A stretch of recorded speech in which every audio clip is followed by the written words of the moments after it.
amps. Now, just to show you what's happening is, I'm going to turn off this power strip which has the single nightlight on it and leave just the circuit running on the other phase with a nightlight and a spotlight. Now, what's interesting is that when I do this, let's watch the amp meter here. Again, I'm going to turn off the power strip with just the one nightlight on it. It's now off, and you'll notice my current draw is actually going up, not down. Now, you would think that I just turn this nightlight off, hey, I'm pulling less electricity, I'm going to have less of a return on my neutral. And as you can see, that's not the case, because we're in an imbalanced mode right now, because I got a big spotlight and a nightlight versus just a nightlight. But I've actually, by turning this one off, made the imbalance that much bigger, which means the neutral now has to carry more current back to the main panel to help balance out the indifference between the two phases.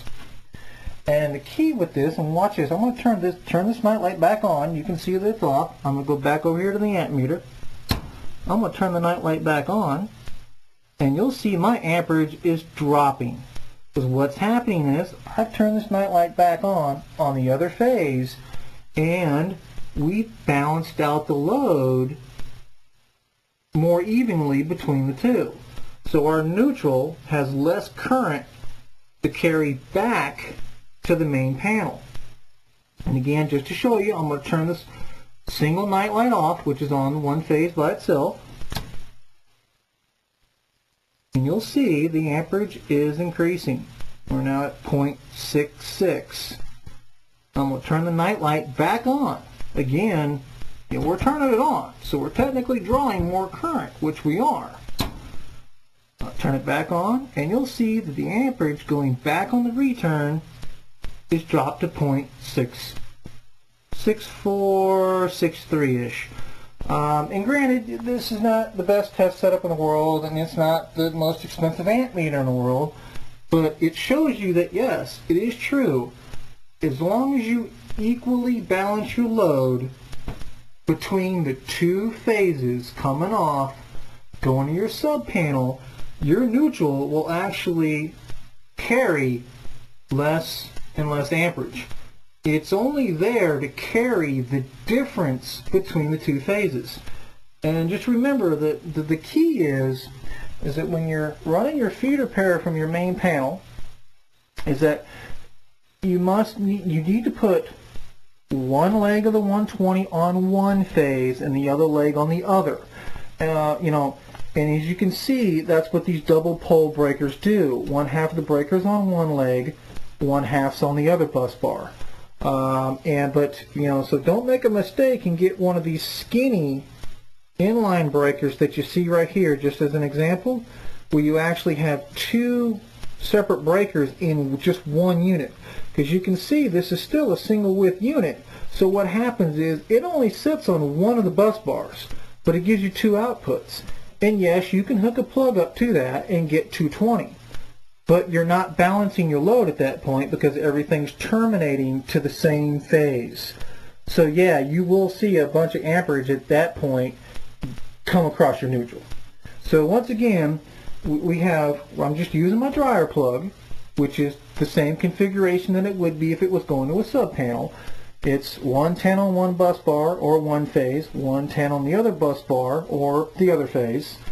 And once again, I've got both. I've got a nightlight just on one phase by itself, a nightlight and a spotlight on the other phase by itself. There's a spotlight again. As you can see, it is on. And we are pulling about 0.64 amps, a little over half an amp right now, running all this. And again, I'm going to turn just to show you, I'm going to turn this one power strip off. And you can see the amperage is actually increasing because again, we got more amperage going back on the return wire because we've imbalanced the load even more, so it has to compensate for that because it's trying to keep everything in check. And again, I'm going to turn the night light back on just to show you. It is back on now. Come back over here to the amp gauge, and you can see that the amperage going back on the return is actually dropped. Once again, off. 0.65, 0.66. Turn the night light back on. 0.65, 0.64. And again, because we're making the load difference a little bit less by adding this on. Now, if I had an exact another one of these lights with another 75 watt bulb in it, and if I could plug it into this strip, you would see that amperage actually drop that much more, because we're evenly balancing the load better. Now, you know, you're never going to get a perfect 50-50 split between your phases, because there's just things that, you know, you're going to lose power through because of cable run, size of cable, things of that nature. But again, as you can see, we imbalance the load more, amperage goes up. We balance the load out, and the amperage goes down. So yeah, it's a little bit long of a video, and I apologize, but hopefully this helps answer a lot of the misinformation, or I shouldn't say misinformation, but just incorrect information that seems to be floating around right now. And I'll chat at you later. Bye.